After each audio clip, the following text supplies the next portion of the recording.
Praise the lord. అందరూ బాగున్నారా? మన ఉపవాస ప్రార్థన పార్ట్ 2 ఎపిసోడ్కు మీకు స్వాగతం. మొదటి ఎపిసోడ్లో ఉపవాసం అంటే ఏమిటో తెలుసుకుందాం. ఈరోజు మనం అసలు ఉపవాసం ఎలా ప్రారంభించాలి, బైబిల్లో భక్తులు అనుసరించిన రకాలు ఏంటి అనే విషయాలు లోతుగా చూద్దాం. ఈరోజు మనము బైబిల్లో మనకు ప్రధానంగా కనబడే 3 రకాల ఉపవాస ప్రార్థనలు చూద్దాం. మొదటిది పూర్తి ఉపవాసం, నీరు మాత్రమే తాగుతూ ఆహారం తీసుకోకుండా ఉండడం. రెండవది అత్యంత కఠినమైన ఉపవాసము, అన్నపానాదులు రెండూ మానేయడం, ఎస్తేరు మరియు పౌలు చేసినట్లుగా. ఇది సాధారణంగా 3 రోజులకు మించకూడదు.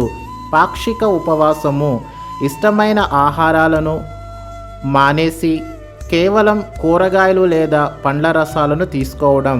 ఇది దానియేలు చేసినట్లుగా. అసలు నేను ఉపవాసం ఎలా ప్రారంభించాలి, నేనెప్పుడు మొదలు పెట్టాలి, ఎలా ఉండాలి అని చాలామందికి ఉండే సందేహము కదా. ముందుగా మీరు మీ లక్ష్యాన్ని నిర్ణయించుకోండి.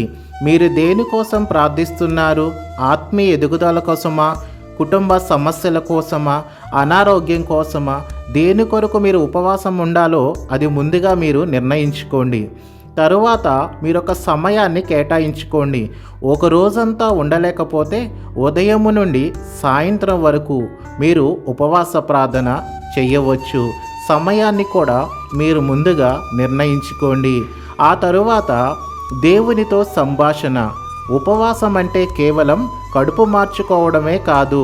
ఆ సమయంలో టీవీ, మొబైల్ ఫోన్స్, సోషల్ మీడియాను పక్కన పెట్టి బైబిల్ చదవడం, ఒంటరిగా ప్రార్థించడం చాలా ముఖ్యము. నా ప్రియమైన స్నేహితులారా, ఆధ్యాత్మికంగా మనం సిద్ధపడినా మన శరీరం గురించి కూడా ఆలోచించుకోవాలి. షుగర్ ఉన్నవారు లేదా మందులు వాడుతున్నవారు పూర్తిగా ఆహారం మానేయకుండా దానియేలు ఉపవాసం, పాక్షిక ఉపవాసము చేయడం శ్రేయస్కరం. దేవుడు మన హృదయాన్ని చూస్తాడు కానీ మన కడుపుని కాదు. ప్రియమైన స్నేహితులారా, ఈరోజు మనం ఉపవాసం యొక్క రకాలను తెలుసుకున్నాం. మీ శక్తిని బట్టి, మీ విశ్వాసాన్ని బట్టి ఒక ఉపవాసాన్ని ఎంచుకొని ఈ వారంలో ఒకరోజు ప్రయత్నించండి. పార్ట్ 3లో మనం చాలా ముఖ్యమైన విషయాలను మాట్లాడుకోబోతున్నాం. ఉపవాస ప్రార్థనలో దేవుడు మన ప్రార్థనను ఎందుకు ఆలకించాడు, మనం చేసే తప్పులు ఏంటి అనే విషయాలను మనము పార్ట్ 3లో చూద్దాం. నేను చెప్పిన దానిలో మీరు ఏ ఉపవాసమైనను మీరు చేశారా? కామెంట్ రూపంలో తెలియచేయండి. ఈ వీడియో మీకు నచ్చితే మీ తోటి విశ్వాసులకు షేర్ చేయండి. దేవుడు మిమ్మల్ని దీవించునుగాక. ఆమెన్.